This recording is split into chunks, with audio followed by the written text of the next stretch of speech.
우리 오늘 본문의 말씀을 가지고 나는 부활이요 생명입니다 라는 주제를 가지고 함께 은혜를 나눠보고자 합니다. 제가 지난주부터 되는 교회에 대한 이야기를 말씀을 좀 드렸는데, 되는 교회의 특징이 어떤 교회예요? 예배가 뜨겁고 찬양이 뜨겁고 기도가 뜨거운 교회, 그리고 성도들의 표정이 밝은 교회예요. 여러분들 옆 사람 한번 보세요. 한번 이 세상에서 지을 수 있는 가장 아름다운 미소를 지으면서 옆 사람한테 되는 교회입니까? 시작. 그래요. 오늘 두 번째 되는 교회의 특징을 보니까 내가 대장 되려고 하는 교회가 아니라 내가 쫄병 되려고 하는 교회. 무슨 말인지 아시죠? 비판과 부정의 말은 걸러서 긍정과 감사로 말할 수 있는 성도가 넘치는 교회가 되는 교회입니다. 제가 그런 생각을 한번 해봤어요. 우리가 프로포즈 할 때 그런 얘기 많이 하잖아. 전에는 네가 없었는데 이제는 네가 있어. 이런 고백 좀 들어보셨어요? 제가 그 말씀이라는 보기보다 그거를 묵상하다 보니까 그런 생각이 들더라고요. 진정한 부흥이라는 게 뭘까 생각을 해봤더니 하나님이 없던 곳에 이제 하나님이 있는 거야. 그게 진정한 부흥인 것 같아요. 다시 말하면 예배가 없던 곳에 예배가 생겨나는 것이 진정한 부흥이 아닌가. 내 가정에 예배가 없었는데 이제 내가 예배가 생겨. 왜? 하나님이 그곳에 있으니까. 내 직장에 하나님이 없었는데 이제 하나님이 생기는 거죠. 내 삶에 하나님이 없었는데 이제 내가 하나님이 생기니까 내가 예배를 드리고 기도도 하고 찬양도 하는 거 아니겠어요?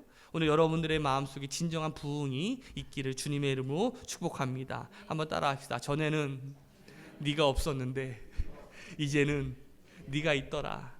오늘 여러분들의 마음에 하나님이 계시기를 축복합니다. 뉴욕에 살던 한 개그맨이 죽으면서 이런 유언을 했다고 해요. 내가 죽으면 내 시체를 해부용 실험 대상으로 기증하겠소. 특별히 하버드 대학에 보내주기를 바라오. 이것이 내 부모님의 소원을 풀어드릴 수 있는 유일한 방법이기 때문이요.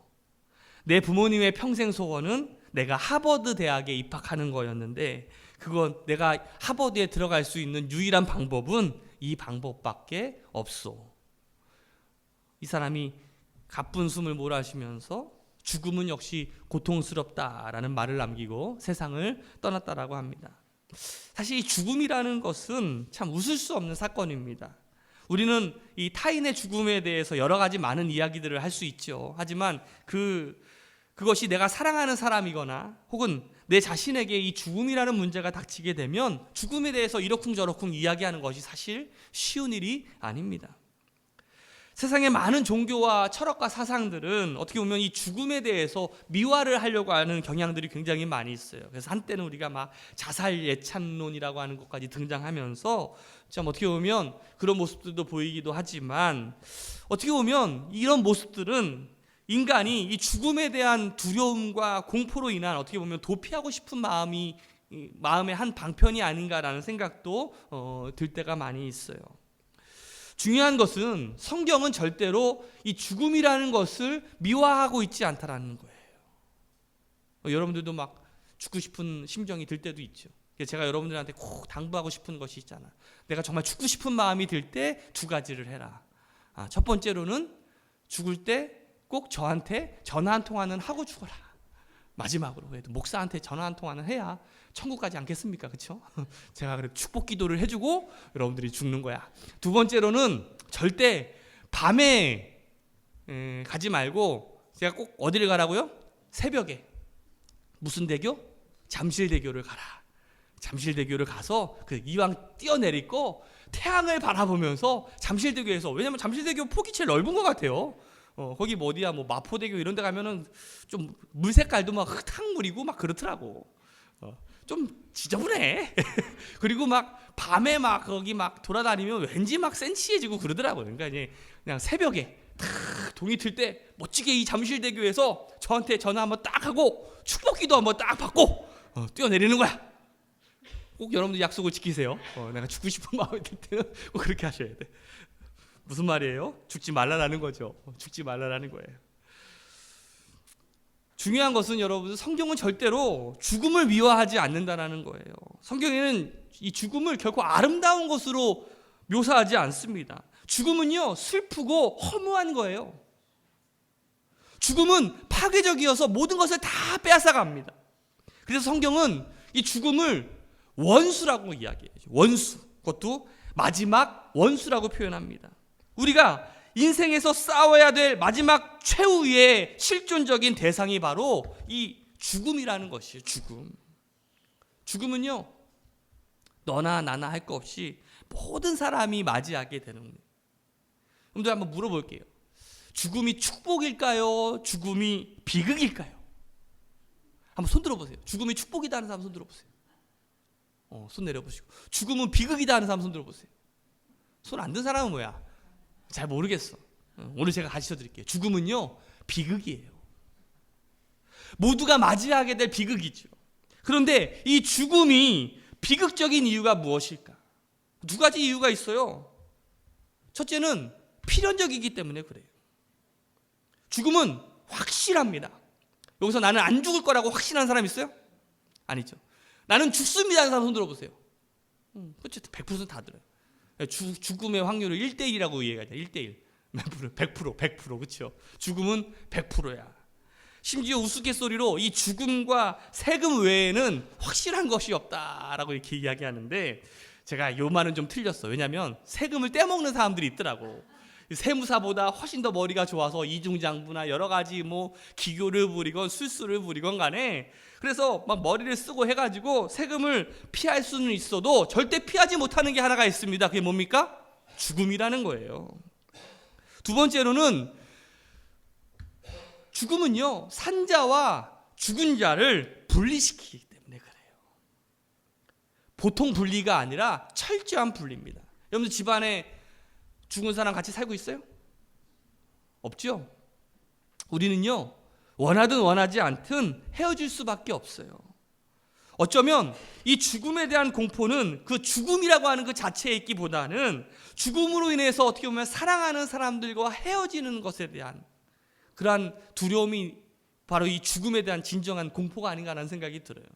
가끔 막 우리 딸이 아빠 죽지 마, 아빠 죽지 마 이럴 때마다 막 가슴이 막 메워져요. 아씨, 생명보험이라도 하나 들어놔야 되겠다. 제가 아직 생명보험이 없거든요. 목사가 보험 들면 안 될 것 같은 생각이 들잖아. 근데 요즘 들어서 갑자기 사랑하는 딸이 갑자기 아빠 죽지 마 이런 모습을 탁 들으면 왠지 막 짠하고 막 그래요. 그럼 딸이 없는 부모님들 참 이 마음을 잘 모르지 모르겠다. 아마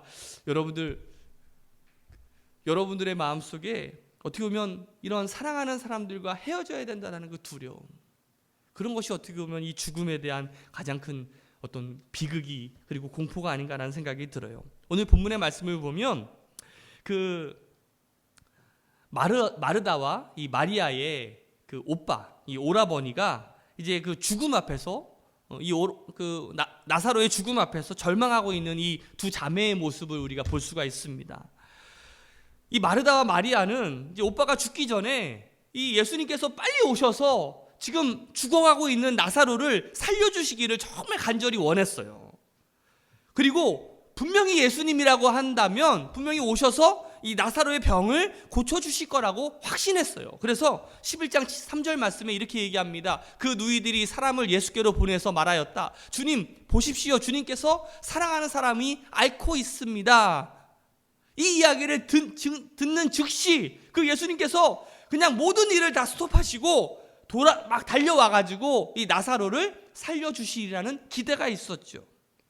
여러분들 그 당시 이 메시아였던 예수님, 그분이 행하셨던 일들이 이 팔레스틴 지역에서 어마어마한 이슈였고 어떤 파문을 일으키지 않았습니까? 그분이 가시는 곳곳마다 계속한 끊임없는 기적들이 일어났지요. 게다가 그 전에도 죽었던 사람들을 살리는 놀라운 일들이 있었기 때문에 마르다와 마리아는 이 예수님이 분명히 자신의 오라버니를 고쳐주실 거라고 확신했어요. 게다가 이 나사로와 마리아와 마르다는요, 예수님과 각별한 사이였잖아. 굉장히 친한 사이였잖아. 그래서 당연히 그 예수님께서 오셔서 고쳐주실 거라고 믿었어. 여러분들도 그렇잖아요. 여러분들 집안에 뭐 서울대학 병원 의사 있고 뭐 어디 뭐 삼성병원 의사 있고 아산병원 의사 있으면 왠지 막 좋잖아요. 남들은 막 여러 번 병원 가서 막 검사도 하고 뭐도 하고 해야 되는데 그냥 우리 집안에 의사 하나 있으면 그냥 가가지고 그냥 바로 진료받고, 그렇죠? 그게 무슨 백이에요? 아는 백이잖아. 아는 백, 친분의 백 아니겠어요? 지인 찬스 그런 거잖아. 그러니까 이 마르다와 마리아도 지금 무슨 찬스 쓴 거예요? 지인 찬스 쓴 거야. 그래서 예수님이 당장 오셔서 이 나사로를 고쳐주실 거라고 확신했어요. 그런데 오라버니 나사로가 위급하다라는 소식을 알렸음에도 불구하고 야속하게도 주님은요 늦장을 부려요. 늦장을 부려. 뭐 특별하게 뭐 급한 일이 있었던 것도 아닌데 그냥 늦장을 부리고 있어요. 6절 말씀이에요. 읽어봅시다. 시작. 그런데 예수께서는 나사로가 앓는다는 말을 들으시고도 계시던 곳에서 이틀이나 더 머무르셨다. 당장이라도 올 줄 알았는데 며칠이나 더 머물렀다고요? 이틀이나 더 머물렀어요. 그러니까 이 두 자매가, 마르다와 이 마리아의 심정이 어땠을까? 여러분들이 마르다와 마리아의 심정이라고 생각을 해보세요. 배신감을 느끼지 않았을까? 근데요, 배신감을 느끼고 서운하고 속상한데 인간의 입장에서 할 수 있는 게 아무것도 없다라는 거예요. 그냥 자신의 오라버니가 죽어가는 그 상황 속에서 내가 할 수 있는 것이 하나도 없다라는 거예요. 단지 내가 할 수 있는 일은 기다리는 일이에요. 야속하고 배신감마저 들지만 그 죽음 앞에 우리가 할 수 있는 일이란 없다라는 것이, 이것이 우리 인간의 실존이라고 할 수 있을 거예요. 드디어 예수님이 나타나셨어요. 예수님이 나타나셨어요. 근데 문제는 나사로가 이미 죽었어. 늦었어. 성경 말씀이 뭐라고 되어 있어? 17절에 예수께서 가서 보시니 나사로가 무덤 속에 있은 지 벌써 며칠? 나흘이나 됐다. 이 4일이라고 하는 의미가 좀 남다른 것 같아요. 우리가 장례를 하면, 제가 어렸을 때 기억이 나요. 우리 할아버지가 돌아가셨을 때, 그때 그 진보에서 할아버지가 돌아가셨을 때 그 시체를 그 병풍 뒤에다가 이렇게 놓고 거기서 이렇게 그 장례를 치렀던 기억이 나요. 그러니까 지금은 우리가 장례를 할 때 그냥 그 냉동고에다 집어넣고 병원에서 장례식장에서 이렇게 드리긴 하지만, 옛날에는 아마 여러분들도 아마 어렸을 때 기억이 나실 거예요. 그래서 시체를 뒤에다 놓고서 이제 하잖아. 근데 하루 이틀은 괜찮지만 이제 3일째 되는 날 때부터는 좀 냄새가 이제 나지 않습니까? 이제 살이 썩어가는 냄새들. 이제 그 냄새가 나면 이제 진짜 죽는구나. 왜 그랬을까라고 생각을 해보니까 가끔 살아나는 일들이 일어났던 것 같아. 그러니까 죽었다가도 가끔 이렇게 첫째 날, 둘째 날 갑자기 벌떡 일어나가지고 며느라 밥 가져와라 막 이런 일들이 일어났던 것 같아요. 그래서 아마 이 3일째 되는 날에 실질적으로 이렇게 그런 일들이 일어났지 않았을까. 어느 아파트에 사랑하는 아내가 죽었어요. 그래가지고 이제 장례를 딱 치르기 위해서 병원으로 이제 데려가야 되는데, 이제 그 시신을 이렇게 잘 해가지고 가야 되는데 엘리베이터에 이렇게 세울 수는 없잖아. 그래서 계단으로 이렇게 내려가야 되는데, 내려가는 사람들이 갑자기 쾅 이렇게 충격을 주는 바람에 갑자기 아내가 벌떡 깨버린 거야. 살아난 거죠. 그러다가 다시 이제 집으로 돌아가는데 또 아내가 그래도 죽었어요. 그러자 이제 남편이 이제 앞에서 길을 인도하면서 절대 부딪히지 않게, 여기 절대로 움직이지 마. 우스갯소리인데 가끔씩 살아나는 일이 있었던 것 같아요. 그러니까 나흘이라는 이 숫자는 인간이 도저히 살아날 수 없는 시간이라는 뜻이에요.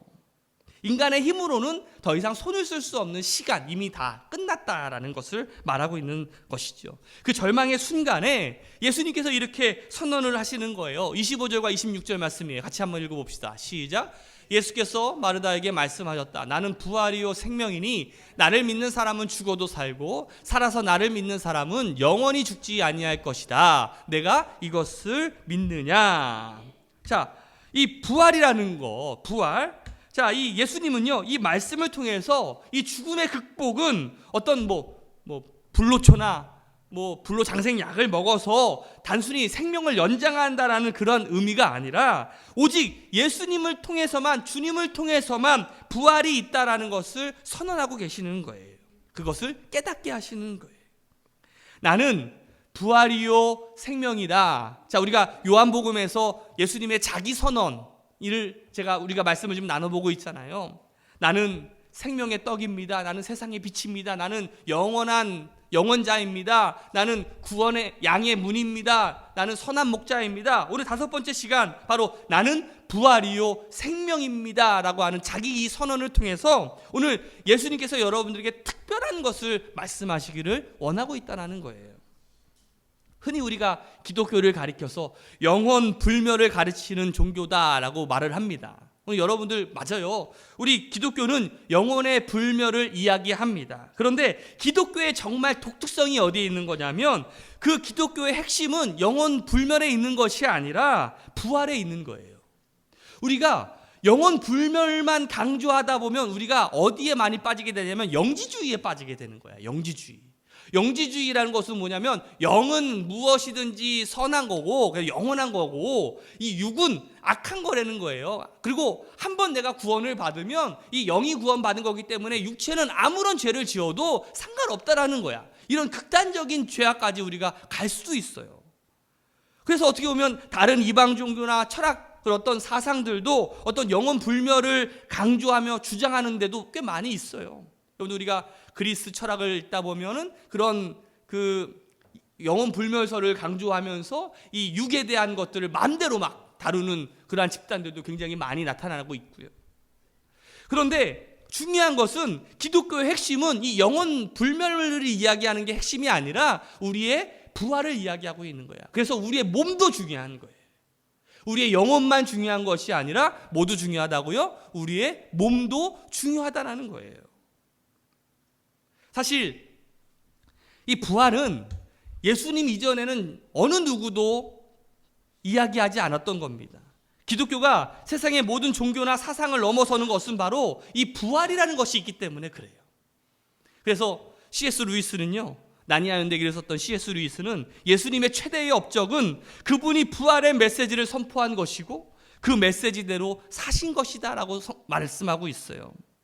예수님이 이루신 최대의 업적이 뭐냐면 죽음과의 대결에서 승리를 선포하시는 거예요.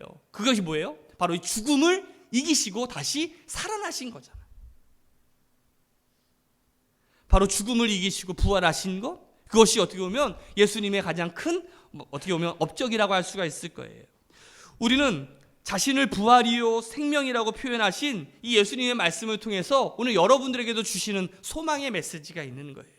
오늘 이 자기 선언을 통해서 부활이요 나는 생명이다라고 하는 말씀을 통해서 여러분들에게 주시는 그 두 가지 소망을 여러분들 꼭 기억하시기를 주님의 이름으로 축복합니다. 첫 번째는 이겁니다. 죽음 이후에 소망이 있다라는 거예요. 예수님께서 이 부활이라는 것을 증명하시기 위해서 성경에 보면 세 사람을 실제적으로 살리시는데 첫 번째 살렸던 사람이 누구냐면 야이로의 딸이었어요. 야이로의 딸을 살리심으로써 어떻게 보면 어린 소녀의 어떤 부활이 가능하다는 것을 알으셨고, 두 번째 살리신 기적이 뭐냐면 나인성 과부의 아들을 살리셨어요. 이 이야기는 청년의 죽음이었거든요. 청년조차도 다시 살아날 수 있다는 것을 알려주셨고, 오늘 본문에 나오는 말씀이 나사로인데 나사로는 나이가 많았던 장년이에요. 다시 말하면 장년 세대에 속하는 나사로를 살리심으로써 어린아이, 청년, 어른에 이르기까지 모든 사람이 다시 부활할 수 있다는 것, 죽음에서 부활할 수 있다는 것, 다시 말하면 죽음이 마지막이 아니라는 것을 우리에게 선언하시는 거예요. 우리가 이 부활이라는 것을 우리가 확신한다면 한번 물어볼게요. 우리 옆 사람한테 물어보세요. 당신은 부활을 믿습니까? 시작. 요즘에 전에는요 우리가 부활을 이야기하면 그렇게 행복해하고 그렇게 기뻐하고 그랬는데, 요즘에는 가정이 문제가 있는 사람들은 이거예요. 우리가 죽어서 천국 가서 다시 만납니다. 그럼 난 천국 안 갈래. 근데 지긋지긋한 남편, 지긋지긋한 아내, 어떻게 또 봐? 근데 안 가고 말지 마. 여러분들 우리가 오해해야 되는 게 우리 오해하지 말아야 되는 게 뭐냐면 우리가 이 세상에서 부부로 살아가지만 천국에 가서도 우리가 부부로 살아가는 건 아니에요. 거기에는 결혼도 없고 그렇다고 이야기하고 있잖아. 그러니까 여러분들 우리가 그때는 변화된 모습으로 가니까 지긋지긋한 남편, 지긋지긋한 아내, 지긋지긋한 자녀들과 또 가서 천국에서 또 그 짓거리 할 거 내가 천국 안 갈 거야 이렇게 자꾸 오해하지 마시고, 우리가 이 주님의 바라시는 그 천국으로 우리가 함께 가서 같이 새로운 모습으로 살아가시기를 주님의 이름으로 축복합니다. 사실 우리가 부활을 확신할 수만 있다면 우리는 이 죽음이라는 것이 어떻게 보면 안식이 될 수가 있어요. 그런데 생각을 해보세요. 부활을 믿지 못하는 사람들에게는 어떻게 보면 이 죽음이라는 것이 그냥 다 끝이에요. 마지막이야. 그렇기 때문에 이 죽음은 항상 두려움과 공포 속에서 살아가잖아요. 그래도 제가 여러분들보다는 제가 그 장례식이나 또 죽음을 맞이하는 사람들을 훨씬 더 많이 보지 않습니까? 그 죽는 그 직전에 있는 사람들이 여러분들 얼마나 비참한지 몰라요. 어떤 사람은 예수를 잘 믿는 사람은 참 평온하게 정말 하나님의 품으로 평온한 모습으로 가는 사람이 있는가 하면 어떤 사람은 정말 고통스럽게 막 절규하며 마치 그냥 막 저승사자가 와가지고 막 그냥 끄집어가는 듯한 고통 속에서 죽어가는 사람들도 얼마나 많은지 몰라요.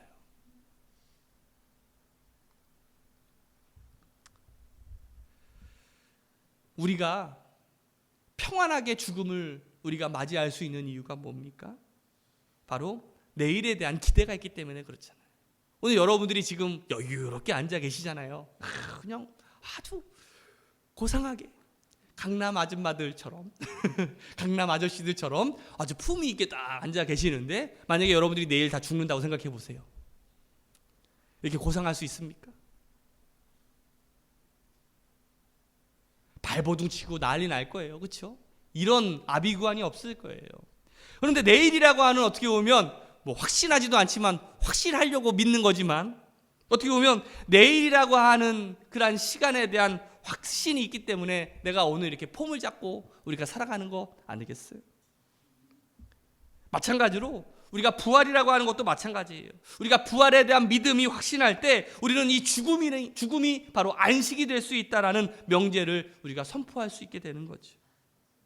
그리고 부활은 여러분들 진짜 있는 거예요. 그리고 부활은 사실이에요. 그래서 마지막 천사장 나팔, 마지막 심판 때에 그 천사장이 부는 나팔 소리와 함께 우리는 다 같이 일어나서 부활하게 될 것입니다.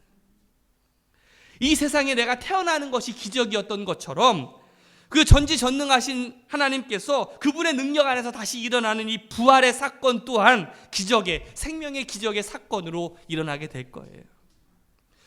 이 부활이 있기 때문에 우리는 사랑하는 사람들과 다시 만날 수 있는 그런 기대를 할 수 있는 거고, 부활이 있기 때문에 우리는 이 땅에서 느끼는 삶의 허무함을 우리가 극복할 수 있는 거죠. 그리고 가장 놀라운 사실은 부활이 있기 때문에 우리는 죽음 앞에서 진정한 안식을 우리가 선포할 수 있게 되는 거예요. 오늘 이 부활의 메시지 앞에 우리 새로남교회 성도들이 참된 소망, 이 세상 너머에 있는 참된 소망을 가질 수 있는 우리 새로남교회 성도들 되시기를 주님의 이름으로 축복합니다. 두 번째로는 죽음 이전의 소망을 갖게 된다는 거예요. 죽음 이전의 소망이 뭡니까? 오늘 우리가 살아있을 때 갖는 소망이죠. 요한복음 11장에 보면 나사로의 죽음 외에 또 하나의 죽음을 우리가 보게 됩니다. 그 죽음은 마르다의 죽음이에요. 마르다가 실제 죽었느냐? 아니에요. 실제 죽었다라는 것이 아니에요. 그럼 무엇이 죽었느냐? 그의 믿음이 죽었어. 그녀의 영혼이 죽었어요. 그의 정신이 죽은 거예요.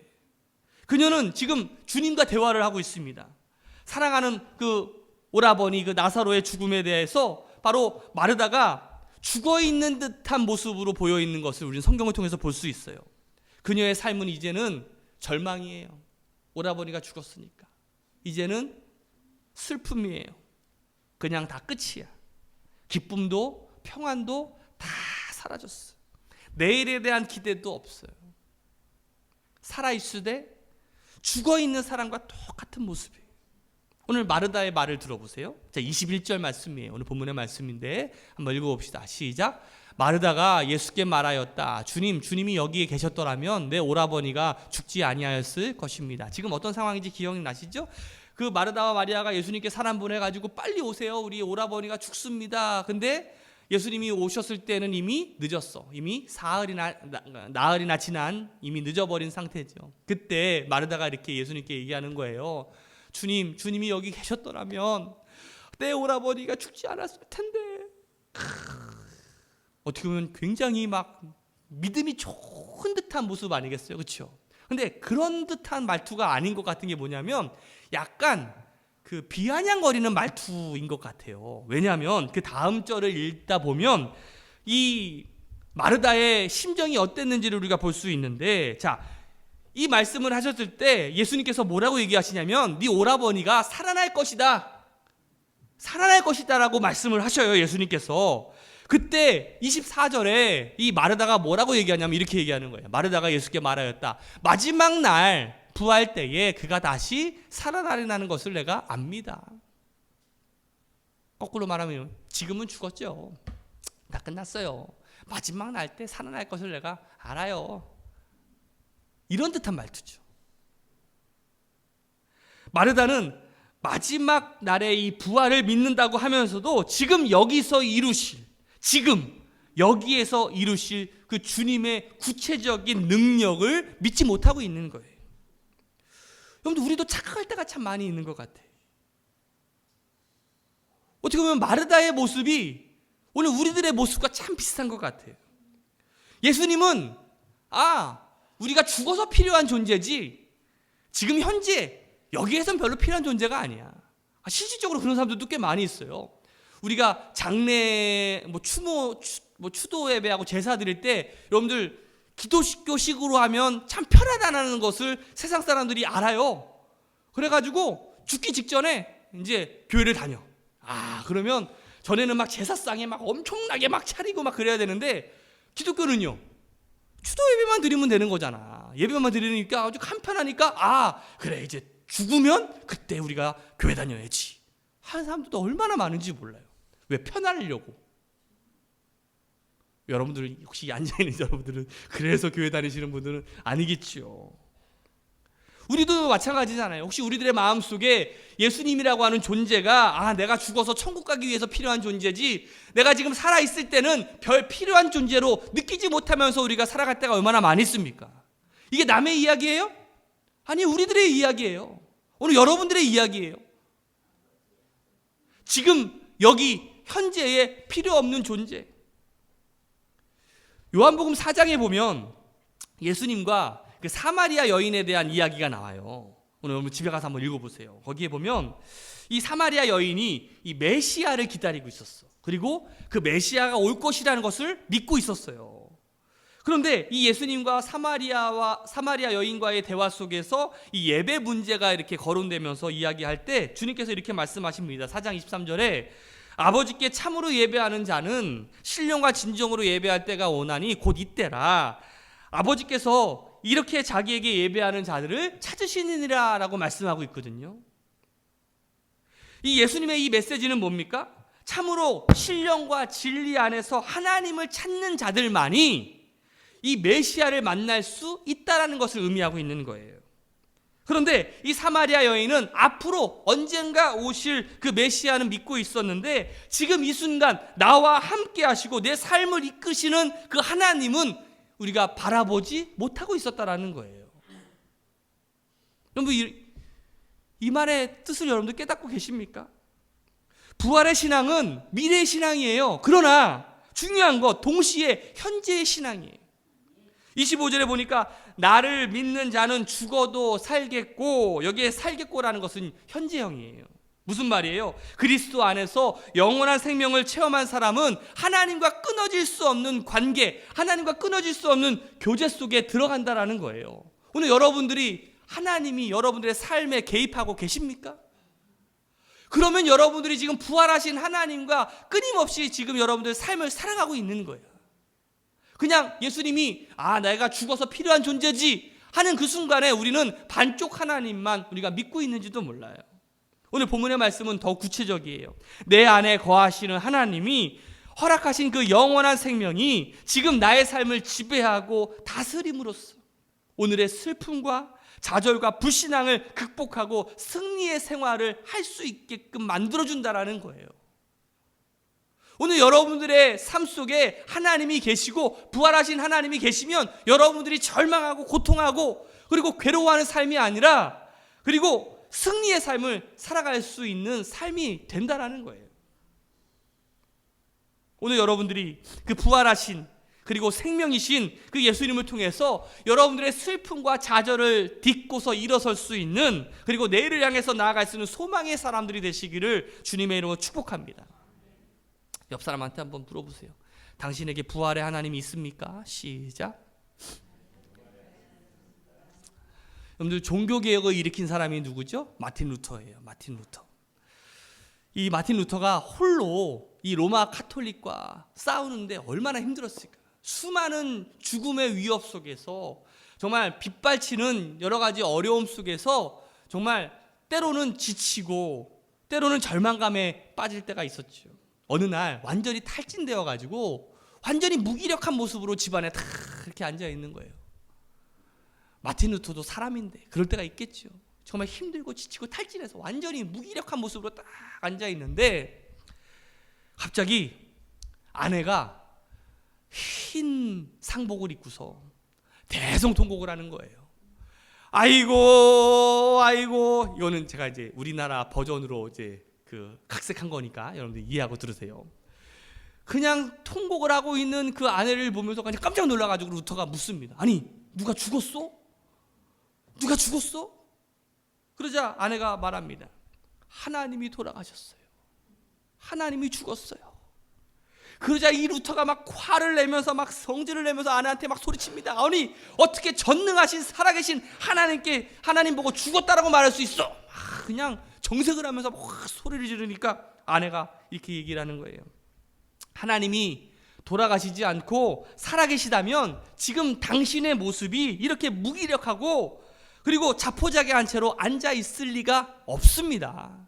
당신의 모습을 보니까 하나님이 죽은 게 분명해요. 지혜로운 아내를 얻어야 되는 것 같아요.